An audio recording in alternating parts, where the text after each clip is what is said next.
നമസ്കാരം, എല്ലാവർക്കും bio aboard എന്ന യൂട്യൂബ് ചാനലിലേക്ക് സ്വാഗതം. ഇന്ന് നമ്മൾ 10ാം ക്ലാസ്സിലെ ബയോളജിയിലെ 6ാമത്തെ ചാപ്റ്റർ ആയ അൺട്രാവലിംഗ് ജനറ്റിക് മിസ്റ്ററീസ് എന്ന ചാപ്റ്ററിൽ വരുന്ന ഇൻഡിക്കേറ്റേഴ്സിനുള്ള ഉത്തരങ്ങൾ, അതുപോലെ തന്നെ ചില ടേബിൾസ് ഒക്കെ ഫില്ല് ചെയ്യാതുണ്ടല്ലോ, ആ ടേബിൾസ് ഒക്കെ ഫില്ല് ചെയ്യുന്നുണ്ട്. അതുപോലെ ഇല്ലുസ്ട്രേഷൻസ് ഒക്കെ ഫില്ല് ചെയ്യാനുള്ള ഇല്ലുസ്ട്രേഷൻസ് ഒക്കെ ഫില്ല് ചെയ്യുക. ഇതൊക്കെയാണ് നമ്മൾ ചെയ്യാൻ പോകുന്നത്. അപ്പൊ നമുക്ക് ക്ലാസ്സിലേക്ക് കടക്കാം. നമ്മൾ ഈ ചാപ്റ്ററിന്റെ ക്ലാസ്സുകളൊക്കെ ഓൾറെഡി എടുത്തതാണ്. നിങ്ങൾ ക്ലാസ്സുകളൊന്നും കണ്ടിട്ടില്ല എങ്കിൽ അത് കണ്ടു നോക്കണം. അതിന്റെ ലിങ്ക് ഡിസ്ക്രിപ്ഷൻ ബോക്സിൽ കൊടുത്തിട്ടുണ്ട്. അപ്പൊ നമുക്കിനി ഇൻഡിക്കേറ്റേഴ്സ് ഓരോന്നായിട്ട് നോക്കി തുടങ്ങാം. ഫസ്റ്റ് പേജ് നമ്പർ 99 വരുന്നതാണ് the character of P plants considered in this experiment എന്നാണ് ചോദിക്കുന്നത്.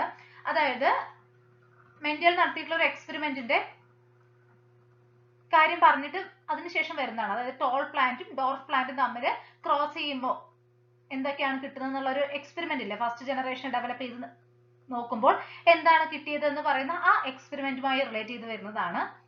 അപ്പൊ ഇവിടെ ഹൈറ്റ് ആണ് അല്ലെ, അവിടെ കൺസിഡർ ചെയ്ത ക്യാരക്ടർ ഏതാണ്? ഹൈറ്റ് ആണ്. ടോളും ഡോർഫും എടുക്കുന്നത്. സോ ഹൈറ്റ് ആണ് അവിടെ കൺസിഡർ ചെയ്ത character. The contrasting traits of this character, ആ ഹൈറ്റ് എന്നതിന്റെ കോൺട്രാസ്റ്റിംഗ് ട്രൈറ്റ്സ് ഏതൊക്കെയാണ്? ടോളും ഡോർഫും ആണ് അല്ലെ. The trait those were apparent and not apparent in the first generation. First ജനറേഷനിൽ വിസിബിൾ ആയതും വിസിബിൾ അല്ലാത്തതും അതാണ് ഉദ്ദേശിക്കുന്നത്. അപ്പാരന്റ് എന്ന് പറയുമ്പോൾ ക്ലിയർലി വിസിബിൾ ആയിട്ടുള്ളതാണ് ഉദ്ദേശിക്കുന്നത്. നോട്ട് അപ്പാരന്റ് എന്ന് പറയുമ്പോൾ വിസിബിൾ അല്ലാത്തത്. ഓക്കെ, അപ്പോൾ അപ്പാരന്റ് ഏതായിരുന്നു? ടോൾ ആയിരുന്നു അല്ലെ. ഫസ്റ്റ് ജനറേഷനിൽ ടോൾ ആണ് നമുക്ക് കിട്ടുന്നത്. ഒരു ടോൾ പ്ലാന്റിനെയും ഡോർഫ് പ്ലാന്റിനെയും നമ്മൾ ക്രോസ് ചെയ്യുമ്പോൾ ഫസ്റ്റ് ജനറേഷൻ കിട്ടിയത് ടോൾ ആണ്. സോ അവിടുത്തെ അപ്പാരന്റ് ട്രൈറ്റ് എന്ന് പറയുന്നത് ടോളും, നോട്ട് അപ്പാരന്റ് ഏതാണ്? ഡോർഫും ആണ്. Difference in the factors of tall parent plant and the first generation plant. അപ്പോൾ tall and dwarf ഇതിനെ തമ്മിൽ ക്രോസ് ചെയ്തപ്പോൾ ഫസ്റ്റ് ജനറേഷനിൽ ടോൾ കിട്ടി അല്ലേ. എന്നാൽ ഈ ഫസ്റ്റ് ജനറേഷനിൽ കിട്ടിയിട്ടുള്ള ടോൾ പ്ലാന്റിന്റെയും പാരന്റിൽ ഉണ്ടായിരുന്ന ടോൾ പ്ലാന്റിന്റെയും ഫാക്ടേഴ്സ് സെയിം ആയിരുന്നോ? അല്ല. പാരന്റ് പ്ലാന്റിൽ ക്യാപിറ്റൽ ടി എന്ന കണ്ടീഷൻ ആയിരുന്നു. എന്നാൽ ഫസ്റ്റ് ജനറേഷനിലുള്ള പ്ലാന്റിൽ എന്തായിരുന്നു? ക്യാപിറ്റൽ ടി സ്മോൾ ടി എന്ന കണ്ടീഷൻ ആണ് വന്നത് അല്ലെ. ഇനി നമുക്ക് ഈ ഒരു ഇല്ലുസ്ട്രേഷൻ ഫില്ല് ചെയ്യാം. പേജ് നമ്പർ 100 വരുന്നതാണ്. ഫസ്റ്റ് ജനറേഷനെ സെൽഫ് പോളിനേറ്റ് ചെയ്യുമ്പോൾ എന്താണ് കിട്ടുന്നതെന്നാണ് ചോദിക്കുന്നത്. അപ്പൊ ഫസ്റ്റ് ജനറേഷൻ എന്ന് പറയുന്നത് ക്യാപിറ്റൽ ടി സ്മോൾ ടി എന്ന കണ്ടീഷനിലുള്ള പ്ലാന്റ് ആണല്ലോ. അപ്പൊ അതിനെ സെൽഫ് പോളിനേഷൻ ചെയ്യുകയാണ്. അപ്പൊ ഗാമേറ്റുകൾ ഉണ്ടാവുന്നതാണ് ഇവിടെ പറയുന്നത് അല്ലെ. ക്യാപിറ്റൽ ടി സ്മോൾ ടി ആ ക്രോസ് തന്നെയാണ് വരിക. അപ്പൊ ഇവിടെ രണ്ട് തരത്തിലുള്ള ഗാമേറ്റുകൾ ഉണ്ടാവാനുള്ള സാധ്യതയുണ്ട്. ക്യാപിറ്റൽ ടിയും സ്മോൾ ടിയും ഇത് ഇവിടെ തന്നിട്ടുണ്ട്. എന്നാൽ ഇവിടെ അത് തന്നിട്ടില്ല. ഇവിടെയും സെയിം കണ്ടീഷൻ തന്നെയാണ്. ക്യാപിറ്റൽ ടി വരുന്ന ഗാമേറ്റുകളും ഉണ്ടാവാം, സ്മോൾ ടി വരുന്ന ഗാമേറ്റുകളും ഉണ്ടാവാം.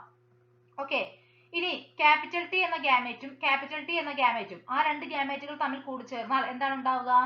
ക്യാപിറ്റൽ ടി എന്ന കണ്ടീഷൻ ആണ് ഉണ്ടാവുക അല്ലെ. അതായത് ടോൾ പ്ലാന്റ് ആണ് ഉണ്ടാവുന്നത്. ഇനി ഒരു ഗാമേറ്റ് ക്യാപിറ്റൽ ടിയും അടുത്തത് സ്മോൾ ടിയും ആണ് വരുന്നതെങ്കിലോ then capital T small T എന്നുള്ള കണ്ടീഷൻ ആണ്. അതാണെങ്കിലും ടോൾ തന്നെയാണ് വരുന്നത്. ഇനി സ്മോൾ ടി ക്യാപിറ്റൽ ടി ഇത് തമ്മിൽ ഫ്യൂസ് ചെയ്യാനുള്ള സാധ്യതയുണ്ട് അല്ലെ. അങ്ങനെയാണെങ്കിൽ എന്ത് സംഭവിക്കുന്നു? ക്യാപിറ്റൽ ടി സ്മോൾ ടി എന്ന കണ്ടീഷൻ ഉണ്ടാവുന്നു. ഇനി സ്മോൾ ടി തമ്മിൽ ഫ്യൂസ് ചെയ്താലോ സ്മോൾ ടി എന്ന കണ്ടീഷൻ ഉണ്ടാവുന്നു. ക്യാപിറ്റൽ ടി സ്മോൾ ടി ആണെങ്കിലും ടോൾ ആണ്. സ്മോൾ ടി വരികയാണെങ്കിൽ അതെന്താ കണ്ടീഷൻ? ഡോർഫ് ആണ് അല്ലെ. ഇനി ഇതുമായിട്ട് റിലേറ്റ് ചെയ്ത് വരുന്ന ഇൻഡിക്കേറ്റേഴ്സ് ആണ് characters of plants in the second generation. Second ജനറേഷനിൽ ഏതൊക്കെ ക്യാരക്ടേഴ്സ് ഉണ്ടായിരുന്നത്? ടോളും ഉണ്ടായിരുന്നു, ഡോർഫും ഉണ്ടായിരുന്നു. ആ രണ്ട് ക്യാരക്ടേഴ്സ് ഉണ്ടായിരുന്നു അല്ലെ. 3 ടോളും വന്നു, ഒരു ഡോർഫും വന്നു. Plants in the second generation and their factors. Second ജനറേഷനിൽ ഉണ്ടായിരുന്ന പ്ലാന്റുകൾ ഏതൊക്കെയാണ്, അതിൽ വരുന്ന ഫാക്ടേഴ്സ് ഏതൊക്കെയാണെന്നാണ് ചോദിക്കുന്നത്. ടോൾ പ്ലാന്റിൽ ഒരു ടോൾ പ്ലാന്റിൽ ക്യാപിറ്റൽ ടി വന്നു. രണ്ട് ടോൾ പ്ലാന്റ്സിൽ ക്യാപിറ്റൽ ടി സ്മോൾ ടി വന്നു. ഒരു ഡോർഫ് പ്ലാന്റ് വന്നതിൽ സ്മോൾ ടി എന്ന ഫാക്ടേഴ്സ് ആണ് വന്നത്. Recessive trait in the first generation and the second generation. Recessive ട്രൈറ്റിനെ കുറിച്ചാണ് ചോദിക്കുന്നത്. ഫസ്റ്റ് ജനറേഷനിൽ റിസസീവ് ആയിട്ടുണ്ടായിരുന്ന ആ ഒരു ട്രൈറ്റ് എവിടെ എക്സ്പ്രസ് ചെയ്യപ്പെട്ടു? സെക്കൻഡ് ജനറേഷനിൽ എക്സ്പ്രസ് ചെയ്യപ്പെട്ടു. ഇനി നമുക്ക് 101 ടേബിൾ ഒന്ന് ഫില്ല് ചെയ്ത് നോക്കാം. പാരന്റൽ പ്ലാന്റ്സ് ഇവിടെ പറഞ്ഞു തരുന്നുണ്ട്. ഫസ്റ്റ് ജനറേഷൻ എഴുതണം. സെക്കൻഡ് ജനറേഷന്റെ കാര്യം ഇവിടെ ഓൾറെഡി പറയുന്നുണ്ട്. അതായത് സെൽഫ് പോളിനേഷൻ ചെയ്ത് കിട്ടുന്നത് പറയുന്നുണ്ട്. അപ്രോക്സിമേറ്റ് റേഷ്യോ നമ്മൾ എഴുതണം. അപ്പോൾ ഫസ്റ്റ് ജനറേഷൻ നോക്കുകയാണെങ്കിൽ ഇപ്പോൾ ഫസ്റ്റ് ഇവിടെ എടുത്തിരിക്കുന്ന ക്യാരക്ടർ ഫ്ലവറിന്റെ പൊസിഷൻ ആണ്. അതിൽ ഓപ്പോസിറ്റ് ആയിട്ട് വരുന്ന ട്രൈബ്സ് ആക്സിയൽ പൊസിഷനിൽ കാണപ്പെടുന്ന ഫ്ലവേഴ്സും ടെർമിനൽ പൊസിഷനിൽ കാണപ്പെടുന്ന ഫ്ലവേഴ്സും ആണ്. അപ്പോൾ ഫസ്റ്റ് ജനറേഷൻ ഫുൾ എന്തായിരിക്കും? ആക്സിയൽ ആയിരിക്കും അല്ലെ? എത്ര എണ്ണം ഉണ്ടാവുകയാണെങ്കിലും അതെല്ലാം ആക്സിയൽ തന്നെയായിരിക്കും. ദെൻ നമ്മൾ നെക്സ്റ്റ് ജനറേഷൻ ഡെവലപ്പ് ചെയ്തെടുക്കുന്ന സമയത്ത് 651 ആക്സിയൽ പൊസിഷനിൽ ഫ്ലവർ വരുന്ന പ്ലാന്റ്സും 207 ടെർമിനൽ പൊസിഷനിൽ ഫ്ലവർ വരുന്ന പ്ലാന്റ്സും ഉണ്ടാകും. അപ്പൊ അത് തമ്മിലുള്ള റേഷ്യോ നോക്കുകയാണെങ്കിൽ അപ്രോക്സിമേറ്റ് റേഷ്യോ ആണ്. നോക്കുന്ന സമയത്ത് നമുക്ക് 3:1 എന്ന റേഷ്യോ ആണ് കിട്ടുക. ഇനി സീഡ് ഷേപ്പ് ആണ് നമ്മൾ ക്യാരക്ടറായി എടുക്കുന്നതെന്ന് വിചാരിക്കുക. അവിടെ ഓപ്പോസിറ്റ് ആയിട്ട് വരുന്ന ട്രൈബ്സ് റൗണ്ട് സീഡ് ഉള്ളതും അതുപോലെ തന്നെ റിങ്കിൾഡ് സീഡും ആണ്. അപ്പൊ ഇവിടെ റൗണ്ട് എന്നുള്ളതാണ് ഡൊമിനന്റ്. സോ ഫസ്റ്റ് ജനറേഷനിൽ റൗണ്ട് സീഡുള്ള പ്ലാന്റ്സ് തന്നെയാണ് ഉണ്ടാവുന്ന എല്ലാം എന്തായിരിക്കും? റൗണ്ട് ആയിരിക്കും. സെക്കൻഡ് ജനറേഷനിൽ രണ്ടും ഉണ്ടാവും. അതിന്റെ റേഷ്യോ അപ്രോക്സിമേറ്റ്ലി നമ്മൾ നോക്കുകയാണെങ്കിൽ 3:1 തന്നെയാണ് കിട്ടുക. അപ്പൊ ഇവിടെ നമുക്ക് എന്താണ് മനസ്സിലായത്? നമ്മൾ ഈ ഒരു ക്രോസ് നടത്തുന്ന സമയത്ത് സെക്കൻഡ് ജനറേഷൻ അതായത് സെൽഫ് പോളിനേറ്റ് ചെയ്ത് കിട്ടുന്ന ജനറേഷനിൽ 3:1 എന്ന റേഷ്യോയിലാണ് പ്ലാന്റ്സ് ഉണ്ടാവുന്നത് അല്ലെ? 3 എന്നുള്ളത് ഡൊമിനന്റ് ആയിട്ടുള്ള ട്രൈറ്റിനെയാണ് സൂചിപ്പിക്കുന്നത്. 1 എന്ന് പറയുന്നത് റിസസീവ് ആയിട്ടുള്ള ട്രൈറ്റ് ആണ്. ഇപ്പൊ ടോളും ഡോർഫും എടുക്കുകയാണെങ്കിലും ഇതുപോലത്തെ റേഷ്യോയാണ് നമുക്ക് സെക്കൻഡ് ജനറേഷനിൽ കിട്ടുന്നത്. ഇനി ഈ ഒരു ഇല്യൂസ്ട്രേഷൻ ഫില്ല് ചെയ്ത് നോക്കാം. ഇവിടെ ഇത്രയും സമയം നമ്മൾ ഒരു ക്യാരക്ടർ എടുത്തിട്ടുള്ള സ്റ്റഡീസ് ആണ് പറഞ്ഞത് അല്ലെ? ഇനി നമുക്ക് 2 ക്യാരക്ടർ എടുത്തിട്ടുള്ള സ്റ്റഡീസിനെ കുറിച്ചാണ് പറയാനുള്ളത്. അപ്പൊ നമ്മൾ ഇതൊക്കെ ഓൾറെഡി ഡിസ്കസ് ചെയ്ത കാര്യങ്ങളാണ്. അപ്പൊ ഇവിടെ ടോൾ എന്നുള്ള ആ ഒരു ക്യാരക്ടർ അതായത് ഹൈറ്റും എടുത്തു, അതുപോലെ തന്നെ സീഡിന്റെ ഷേപ്പും എടുത്തു. അപ്പൊ ടോളും ഡോർഫും വരും, ഹൈറ്റിന്റെ ഓപ്പോസിറ്റ് ട്രൈബ്സ്. സീഡിന്റെ ഷേപ്പിന്റെ ആണെങ്കിൽ റൗണ്ട് സീഡും റിങ്കിൾ സീഡും, അതാണ് അതിന്റെ ഓപ്പോസിറ്റ് ട്രൈബ്സ് വരുന്നത്. അപ്പൊ ഇവിടെ ക്യാപിറ്റൽ ടി, ക്യാപിറ്റൽ ആർ, ഇവിടെ ആണെങ്കിൽ സ്മോൾ ടി, സ്മോളർ. ഇനി ഫസ്റ്റ് ജനറേഷൻ എങ്ങനെയായിരിക്കും? ഇവിടെ നിന്ന് ഒരു ഗ്യാമേറ്റ് ഉണ്ടാവും അല്ലെ? ഇവിടെയൊക്കെ ഒരേ ടൈപ്പ് ഗ്യാമേറ്റ് തന്നെയാണ് ഉണ്ടാവുക. ക്യാപിറ്റൽ ടി വരുന്നതും ക്യാപിറ്റൽ ആർ വരുന്നത്, രണ്ടിൽ നിന്നും ഓരോന്ന് വീതം. അതുപോലെ തന്നെ ഇവിടെ സ്മോൾ ടി, സ്മോൾ ആർ. അപ്പോ ഇങ്ങനെ ഇത് രണ്ടും തമ്മിൽ ഫ്യൂസ് ചെയ്തിട്ട് എന്താ ഉണ്ടാവുക? Capital T, small T, capital R, small R. അപ്പൊ tall plant with round seeds, അങ്ങനെ ഒരു കണ്ടീഷൻ ആണ് ഫസ്റ്റ് ജനറേഷൻ വരുന്നത് അല്ലെ? അപ്പൊ ഇവിടെ ടോൾ പ്ലാന്റ്, റൗണ്ട് സീഡ്, ഇതാണ് ഉത്തരം വരിക. ഇതിന്റെ ബാക്കിയാണത് അല്ലെ? അപ്പൊ ഇനി എന്ത് ചെയ്യുന്നു? നമ്മൾ മുമ്പേ ചെയ്ത പോലെ തന്നെ സെൽഫ് പോളിനേഷൻ ചെയ്യുന്നു. ആ ഫസ്റ്റ് ജനറേഷനെ സെൽഫ് പോളിനേഷൻ ചെയ്യുന്നു. അപ്പൊ ഇവിടെ capital T, small T, capital R, small R cross, capital T, small T, capital R, small R, ഈ ഒരു ഇതാണ് വരുന്നത്. അപ്പൊ ഗാമേജുകൾ നോക്കുകയാണെങ്കിൽ 4 തരത്തിലുള്ളത് വരാനുള്ള സാധ്യതയുണ്ട്. ക്യാപിറ്റൽ ടി, ക്യാപിറ്റൽ ആർ വരാം, ക്യാപിറ്റൽ ടി, സ്മോൾ ആർ വരാം, അതുപോലെ തന്നെ സ്മോൾ ടി, ക്യാപിറ്റൽ ആർ വരാം, സ്മോൾ ടി, സ്മോൾ ആർ വരാം. ഇവിടെയും അത് തന്നെയാണ് എഴുതിയിരിക്കുന്നത്. അപ്പോ ഇനി ഇത് തമ്മിൽ ചേർന്ന് കഴിഞ്ഞാൽ എന്താ ഉണ്ടാവാൻ നോക്കാം. Capital T, capital R, tall plant, round seed. Next capital T, ഇവിടെ ക്യാപിറ്റൽ ടി അല്ലേ?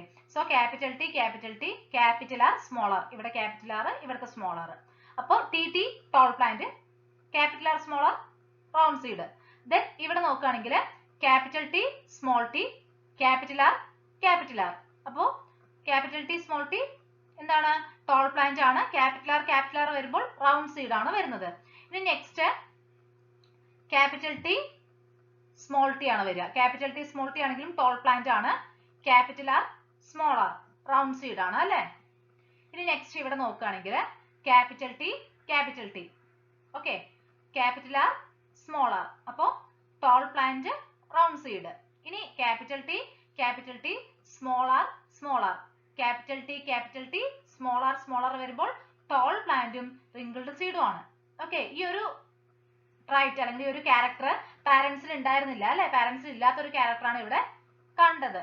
ഇനി നോക്കൂ, സ്മോൾ ടി, ഇവിടെ capital T, so capital T, small T, capital R, small R, tall plant, round seed. Then capital T, small R, tall plant, wrinkled seed. Next ഇവിടെ capital T, small T, capital R, tall plant, round seed. Capital T, small T ആണ് ഇവിടെ വരിക അല്ലെ? Capital T, small T, ഇവിടെ small R ആണ്, ഇവിടെ capital ആണ്. So capital T small T capital R small R. Tall plant round seed. ഇവിടെ small T ആണ്, ഇവിടെ സ്മോൾ ടി ആണ്, ഇവിടെ ക്യാപിറ്റൽ ആർ ആണ്, ഇവിടെ ക്യാപിറ്റൽ ആർ ആണ്. So small T capital R capital R. അങ്ങനെയാണെങ്കിൽ ഡോർഫ് പ്ലാന്റ് റൗണ്ട് സീഡ് ഇതും പാരന്റിൽ ഇല്ലാത്തൊരു ക്യാരക്ടർ ആണ് അല്ലെ. ഇനി ഇവിടെ നോക്കൂ, small T capital R small R, small T capital R small R. Dwarf plant round seed ഇതും പാരന്റിൽ ഇല്ലാതിരുന്ന ഒരു ക്യാരക്ടർ ആണ്. ഇനി ഇവിടെ നോക്കൂ, capital T small T capital R small R, capital T small T capital R small R. എന്താ വരിക? Tall plant round seed. Capital T small R small R, capital T small R small R. എന്താണ്? Tall plant ആണ്, പക്ഷെ seed എന്തായിരിക്കും? Wrinkle seed ആയിരിക്കും. ഇനി small T capital R small R, dwarf plant round seed അല്ലെ. Capital T small T small R. അപ്പോ dwarf plant wrinkle seed. ഇങ്ങനെയാണ് ഇത് ഫിൽ ചെയ്യേണ്ടത്. ഇനി നമ്മൾ തൊട്ട് മുമ്പേ പറഞ്ഞിട്ടുള്ള കാര്യങ്ങളുമായി റിലേറ്റ് ചെയ്ത് വരുന്ന ഇൻഡിക്കേറ്റേഴ്സ് ആണ് page number 103. Okay. Factors present in the gametes produced by first generation. First ജനറേഷനിൽ നിന്നും ഉണ്ടാവുന്ന ഗാമേറ്റുകളിൽ വരുന്ന ഫാക്ടേഴ്സ് ആണ്. 4 തരത്തിലുള്ള ഗാമേറ്റുകൾ വരുന്നുണ്ട് അല്ലെ. ഒന്നില് ക്യാപിറ്റൽ ടി ക്യാപിറ്റൽ ആർ വരുന്നു, അടുത്ത ഗാമേറ്റിൽ ക്യാപിറ്റൽ ടി സ്മോൾ ആർ വരുന്നു, then small T capital R വരുന്നു, സ്മോൾ ടി സ്മോൾ ആർ വരുന്നു. അടുത്തത് characters in the plants of second generation. ഏതൊക്കെ ക്യാരക്ടേഴ്സ് ആണ്? Tall plant with round seeds അല്ലെ, then tall plant with wrinkle seeds ഉണ്ട്, then dwarf plant with round seed, അതുപോലെ തന്നെ dwarf plant with wrinkle seed. ഈ 4 characters നമുക്ക് കിട്ടിയിട്ടുണ്ട്. Characters different from parents that appeared in the second generation. Parents ഇല്ലാതിരുന്ന 2 characters ഇവിടെ കണ്ടു അല്ലെ. ഒന്ന് ടോൾ പ്ലാന്റും റിങ്കിൾഡ് സീഡും ആണ്, അതുപോലെ തന്നെ നെക്സ്റ്റ് ഡോർഫ് പ്ലാന്റും റൗണ്ട് സീഡും ആണ്. കാരണം പാരന്റ്സ് എന്ന് പറയുന്നത് toll plant round seed, dwarf plant wrinkled seed അങ്ങനെയായിരുന്നു. എന്നാൽ നെക്സ്റ്റ് ജനറേഷൻ, അതായത് സെക്കൻഡ് ജനറേഷൻ ഡെവലപ്പ് ചെയ്ത് നോക്കുന്ന സമയത്ത് നമുക്ക് ഈ 2 ക്യാരക്ടേഴ്സ് അവിടെ കിട്ടിയത് പാരന്റ്സിൽ ഇല്ലാതിരുന്ന ക്യാരക്ടേഴ്സ് ആണ്. നെക്സ്റ്റ് 105 ഇൻഡിക്കേറ്റേഴ്സ് ആണ് കമ്പണൻസ് ഓഫ് ന്യൂക്ലിയോടൈഡ്. ന്യൂക്ലിയോടൈഡിൽ എന്തൊക്കെയാണുള്ളത്? ഷുഗർ മോളിക്യൂൾ ഉണ്ട്, ഫോസ്ഫേറ്റ് ഗ്രൂപ്പ് ഉണ്ട്, അതുപോലെ തന്നെ നൈട്രജൻ ബേസും വരുന്നുണ്ട്. ഒരു sugar molecule, phosphate molecule, then nitrogen base. Nitrogen ബേസിനെ കുറിച്ചാണ് നെക്സ്റ്റ് ചോദിക്കുന്നത്. നൈട്രജൻ ബേസസ് എന്ന് പറഞ്ഞു കഴിഞ്ഞാൽ എന്താണ്? നൈട്രജൻ ഉള്ള ആൽക്കലൈൻ നേച്ചറിലുള്ള മോളിക്യൂൾസ് ആണ് ഈ നൈട്രജൻ ബേസുകൾ എന്ന് പറയുന്നത്. DNA-യിൽ 4 തരത്തിലുള്ള നൈട്രജൻ ബേസുകളാണ് കാണപ്പെടുന്നത്. Adenine, thymine, guanine and cytosine. Specificity maintained by nitrogen bases in pairing. ഈ നൈട്രജൻ ബേസുകളെ എല്ലാം ആയിട്ട് പെയർ ചെയ്യില്ല. എങ്ങനെയൊക്കെയാണ്? അഡിനിൻ എപ്പോഴും തൈമിനുമായും ഗ്വാനിൻ എപ്പോഴും സൈറ്റോസിനുമായിട്ട് പെയർ ചെയ്യുകയുള്ളൂ. നെക്സ്റ്റ് ഇപ്പൊ പറഞ്ഞ സ്പെസിഫിസിറ്റി യൂസ് ചെയ്ത് ഫിൽ ചെയ്യേണ്ട ഒരു ഇല്ലുസ്ട്രേഷൻ ആണിത്. അപ്പോ ഇവിടെ അവർ തന്നിട്ടുണ്ട് GCU ആയിട്ട് പെയർ ചെയ്യുന്നത് ഇവിടെ തന്നിട്ടുണ്ട്. ടി ആണ്, ടി എന്ന് പറയുന്നത് തൈമിൻ ആണ്. തൈമിൻ എപ്പോഴും അഡിനിനുമായിട്ടാണ് പെയർ ചെയ്യുകയുള്ളൂ അല്ലെ. സോ എ ആണ് ഇവിടെ വരിക, സി ഇവിടെ തന്നിട്ടുണ്ട്, ജി ആണ് വരിക, എ ടി ആണ് വരിക. അപ്പൊ അത് നിങ്ങൾ ആ ഷേപ്പും കൂടെ വരയ്ക്കുന്ന സമയത്ത് ശ്രദ്ധിച്ച് വരയ്ക്കുക കേട്ടോ. നെക്സ്റ്റ് പേജ് നമ്പർ 106 ടേബിൾ ആണ്. Number of strands, type of sugar, nitrogen bases. ഇതൊക്കെയാണ് ഫിൽ ചെയ്യേണ്ടത്. DNA-യും RNA-യും തമ്മിലുള്ള വ്യത്യാസങ്ങളാണ് അല്ലെ. DNA-യിൽ 2 സ്ട്രാൻഡ് ആണുള്ളത്, RNA-യിൽ സാധാരണഗതിയിൽ 1 സ്ട്രാൻഡ് ആണ് കാണപ്പെടുന്നത്. DNA-യിൽ ഡിയോക്സി റൈബോസ് ഷുഗർ ആണ് കാണുന്നത്, ജസ്റ്റ് റൈബോസ് ഷുഗർ ആണ് ഇവിടെ കാണുന്നത്. RNA-യിൽ കാണുന്നത് റൈബോ ന്യൂക്ലിക് ആസിഡ് ആണ് RNA എന്ന് പറയുന്നത്. DNA എന്ന് പറയുന്നത് ഡിയോക്സി റൈബോ ന്യൂക്ലിക് ആസിഡ് ആണ്. ഓക്കെ. പിന്നെ നൈട്രജൻ ബേസുകൾ ചോദിക്കുന്നുണ്ട്. Adenine, thymine, guanine, cytosine. ഈ 4 DNA-യിൽ കാണുന്നത്. RNA-യിലേക്ക് വരുന്ന സമയത്ത് ഈ തൈമിന് പകരം അവിടെ എന്തായിരിക്കും? യുറാസിലായിരിക്കും. ബാക്കി 3 സെയിം ആണ്. തൈമിന് പകരം യുറാസിലായിരിക്കും കാണുന്നത്. ഇവിടെ ഇതുപോലെ തന്നെ പെയറിംഗ് ഒക്കെ വരുന്ന സമയത്ത് സ്പെസിഫിസിറ്റി നോക്കിയിട്ട് തന്നെയാണ് പെയറിംഗ് ഒക്കെ നടക്കുക. അപ്പോ തൈമിന് പകരം ഇവിടെ യുറാസിലാണെന്ന് മാത്രം.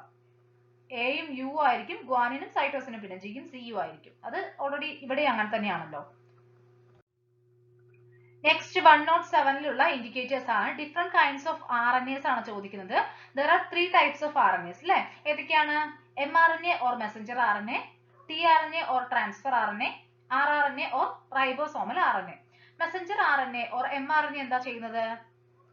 DNA-യിൽ നിന്നുള്ള ഇൻഫർമേഷനെ റൈബോസോമിലേക്ക് എത്തിക്കുന്ന RNAs ആണ് മെസഞ്ചർ RNAs or mRNAs എന്ന് പറയുന്നത്. ഇനി tRNA or transfer RNA എന്ന് പറഞ്ഞു കഴിഞ്ഞാൽ അമിനോ ആസിഡുകളെ ട്രാൻസ്ഫർ ചെയ്യാനായിട്ട് ക്യാരി ചെയ്ത് കൊണ്ടുവരാനായിട്ട് സഹായിക്കുന്ന RNA-കളാണ്. rRNA അല്ലെങ്കിൽ റൈബോസോമൽ RNA എന്ന് പറയുമ്പോൾ ആ പേരിൽ തന്നെയുണ്ട്, റൈബോസോമുമായിട്ട് അസോസിയേറ്റ് ചെയ്ത് കാണപ്പെടുന്ന RNA-കളാണ്. Next role of mRNA in protein synthesis. എന്താണ് mRNA എന്താ ചെയ്യുന്നത്? DNA-യിൽ നിന്നുള്ള ഇൻഫർമേഷൻ റൈബോസോമിലേക്ക് കൊണ്ടുവരുന്നത് ഈ mRNA-കളാണ് അല്ലെ? Activities that take place in the nucleus. Nucleus വെച്ച് എന്താ നടക്കുന്നത്? DNA-യിൽ നിന്നും mRNA ഉണ്ടാവുന്നു അല്ലെ? ആ ഒരു പ്രോസസ് ആണ് അവിടെ നടക്കുന്നത്. Activities that take place in the cytoplasm. സൈറ്റോപ്ലാസത്തിൽ എന്തൊക്കെയാണ് നടക്കുന്നത്? റൈബോസോമിലേക്ക് mRNA എത്തുന്നുണ്ട് അല്ലെ? ന്യൂക്ലിയസിൽ നിന്നും റൈബോസോമിലേക്ക് mRNA എത്തുന്നു. ദെൻ tRNA എന്ത് ചെയ്യുന്നുണ്ട്? ഡിഫറെന്റ് കൈൻഡ്സ് ഓഫ് അമിനോ ആസിഡ്സിനെ റൈബോസോമിലേക്ക് കൊണ്ടുവരുന്നുണ്ട്. അതുപോലെ തന്നെ ഈ വന്നിട്ടുള്ള mRNA-യുടെ മെസ്സേജിനനുസരിച്ച് ഈ റൈബോസോമിൽ വെച്ച് എന്ത് നടക്കുന്നുണ്ട്? പ്രോട്ടീൻ സിന്തസിസ് നടക്കുന്നുണ്ട്. 108 ഇൻഡിക്കേറ്റേഴ്സ് ആണ്. ക്രോമസോം നമ്പർ ആണ് ചോദിക്കുന്നത്. ക്രോമസോംസുമായിട്ട് റിലേറ്റ് ചെയ്ത് വരുന്നതാണ്. എത്രയാണ്? മനുഷ്യരിലെ ക്രോമസോം നമ്പർ എത്രയാണ്? 46 ആണ് അല്ലെ? There are 46 chromosomes in human beings. So chromosome number എന്താണ്? 46 ആണ്. സൊമാറ്റിക് ക്രോമസോംസ് ആണ് നെക്സ്റ്റ് ചോദിക്കുന്നത്. 46 ക്രോമസോമുകളിൽ 44 എന്താണ്? സൊമാറ്റിക് ക്രോമസോംസ് ആണ്. ഇത് പെയർ ആയിട്ടാണ് കാണപ്പെടുന്നത്. അപ്പൊ നമുക്ക് ടോട്ടൽ എത്ര പെയർ ഉണ്ടെന്ന് പറയാൻ പറ്റും? 22 pairs of somatic chromosomes ഉണ്ടെന്ന് പറയാൻ പറ്റും. ഒരു പെയറിൽ 2 ഐഡന്റിക്കൽ ആയിട്ടുള്ള ക്രോമസോമുകളായിരിക്കും കാണപ്പെടുന്നത്. സെക്സ് ക്രോമസോംസ് ആണ് ചോദിക്കുന്നത്. നെക്സ്റ്റ് സെക്സ് ക്രോമസോംസ് എന്ന് പറയുന്നത് സെക്സ് ഡിറ്റർമൈനിങ് ക്രോമസോംസ് ആണ്. ആണാണോ പെണ്ണാണോ എന്ന് നിർണ്ണയിക്കുന്ന ആ ക്രോമസോം ആണ്. 46 2 സെക്സ് ക്രോമസോമുകളിൽ വരുന്നത്. ഈ സെക്സ് ക്രോമസോംസ് 2 ടൈപ്പ് ഉണ്ട്. എക്സ് ക്രോമസോമും വൈ ക്രോമസോമും. ഫീമെയിൽസിൽ 2 എക്സ് ക്രോമസോം ആയിരിക്കും കാണപ്പെടുന്നുണ്ടാവുക. മെയിൽസിലാണെങ്കിൽ ഒരു എക്സ് ക്രോമസോമും ഒരു വൈ ക്രോമസോമും ആണ് കാണപ്പെടുന്നത്. സോ മെയിൽ എന്ന് പറയുമ്പോൾ 44 + XY എന്ന കണ്ടീഷൻ ആയിരിക്കും. ഫീമെയിൽ എന്ന് പറഞ്ഞു കഴിഞ്ഞാൽ 44 + XX എന്നുള്ള കണ്ടീഷൻ ആയിരിക്കും. Next crossing over of chromosomes ആണ് ചോദിക്കുന്നത്. പേജ് നമ്പർ 109 വരുന്ന ഇൻഡിക്കേറ്റേഴ്സിലെ ഫസ്റ്റ് വൺ ആണ്. അപ്പോൾ എന്താണ് ക്രോസിംഗ് ഓവർ എന്ന് പറഞ്ഞു കഴിഞ്ഞാൽ മിയോസിസിന്റെ ഇനീഷ്യൽ ഫേസിൽ ക്രോമസോമുകൾ തമ്മിൽ അടുത്ത് വരുന്ന സമയത്ത് അവ തമ്മിൽ പെയർ ചെയ്ത് പാർട്സ് പരസ്പരം എക്സ്ചേഞ്ച് ചെയ്യുന്നു. ഒരു പാർട്ട് ഒരു ക്രോമസോമിൽ നിന്ന് മുറിഞ്ഞ് അടുത്തതിലേക്കും ആ ക്രോമസോമിലെ ഒരു ഭാഗം ഈ ക്രോമസോമിലേക്കും വരുന്നുണ്ട്. അപ്പൊ ആ ഒരു പ്രോസസ്സിനെയാണ് നമ്മൾ ക്രോസിംഗ് ഓവർ എന്ന് പറയുന്നത്. Role of crossing over in causing variations. Crossing over നടക്കുന്ന സമയത്ത് ഒരു DNA-യുടെ പാർട്ട് മുറിഞ്ഞ് മറ്റൊരു DNA-യിൽ പോയി ചേരുകയാണ് ചെയ്യുന്നത് അല്ലെ? അപ്പൊ നോക്കൂ, മുമ്പേ ഉണ്ടായിരുന്ന ആ ഒരു DNA-യിൽ നിന്നും വ്യത്യസ്തമായിട്ടുള്ള ഒരു DNA ആണ് അവിടെ ഉണ്ടാവുന്നത് അല്ലെ? ആ ജീൻസിന്റെ ഡിസ്ട്രിബ്യൂഷൻ മാറുന്നുണ്ട്. ഈ ക്രോമസോം ആണ് നെക്സ്റ്റ് ജനറേഷനിലേക്ക് പോകുന്നത് എന്ന് വിചാരിക്കുക. അതായത് ക്രോസിംഗ് ഓവർ നടന്നിട്ടുള്ള ക്രോമസോം ആണ് പോകുന്നതെങ്കിൽ പുതിയൊരു ക്യാരക്ടറാണ് അവിടെ എക്സ്പ്രസ് ചെയ്യപ്പെടുന്നത്. പാരന്റ്സിൽ ഇല്ലാതിരുന്ന ഒരു പുതിയ ക്യാരക്ടർ അവിടെ എക്സ്പ്രസ് ചെയ്യപ്പെടും. അതല്ലേ നമ്മൾ ഈ വേരിയേഷൻസ് എന്ന് പറയുന്നത്. നെക്സ്റ്റ് പേജ് നമ്പർ 110 വരുന്നതാണ് number of chromosomes in male and female. Both മെയിലും ഫീമെയിലും 46 ക്രോമസോംസ് ആണ് ഉണ്ടാവുക അല്ലെ? Chromosome difference in male and female. ഫീമെയിൽസിൽ 44 + XX എന്നുള്ള കണ്ടീഷൻ ആയിരിക്കും. മെയിൽസിലാണെങ്കിൽ 44 + XY എന്നുള്ള കണ്ടീഷൻ ആയിരിക്കും. അപ്പൊ നമ്മൾ ഇന്ന് അൺട്രാവലിംഗ് ജെനറ്റിക് മിസ്റ്ററീസ് എന്ന ചാപ്റ്ററിലെ ഇൻഡിക്കേറ്റേഴ്സ് എല്ലാം നോക്കി അല്ലെ? അതുപോലെ തന്നെ ടേബിൾസ് ഇല്ലുസ്ട്രേഷൻസ് ഒക്കെ ഫില്ല് ചെയ്യാനുള്ളതൊക്കെ ഫില്ല് ചെയ്തു. അപ്പൊ നിങ്ങൾക്ക് ഈ ഒരു വീഡിയോ ഹെൽപ്ഫുൾ ആയി എന്ന് തന്നെ വിചാരിക്കുന്നു. അതുപോലെ തന്നെ ഇതിന്റെ ക്ലാസ്സുകളൊക്കെ നമ്മൾ ഓൾറെഡി എടുത്തതാണല്ലോ. നിങ്ങൾ ആ ക്ലാസ്സുകളൊക്കെ കണ്ടു നോക്കണം. എന്നിട്ട് എന്തെങ്കിലും സംശയങ്ങളോ അല്ലെങ്കിൽ നിങ്ങൾക്ക് എന്തെങ്കിലും അഭിപ്രായങ്ങളൊക്കെ ഉണ്ടെങ്കിൽ കമന്റ് ചെയ്യാൻ മറക്കരുത്. അതുപോലെ നിങ്ങൾക്ക് ഈ ഒരു വീഡിയോ ഹെൽപ്ഫുൾ ആയിട്ട് തോന്നി കഴിഞ്ഞാൽ ലൈക്ക് ചെയ്യുക, നിങ്ങളുടെ കൂട്ടുകാർക്ക് എല്ലാവർക്കും ഷെയർ ചെയ്ത് കൊടുക്കുക. അതുപോലെ തന്നെ ബയോ അബോർഡ് എന്ന ചാനൽ നിങ്ങൾ ഇതുവരെ സബ്സ്ക്രൈബ് ചെയ്തിട്ടില്ല എങ്കിൽ സബ്സ്ക്രൈബ് ചെയ്യാനും മറക്കരുത്. Thank you.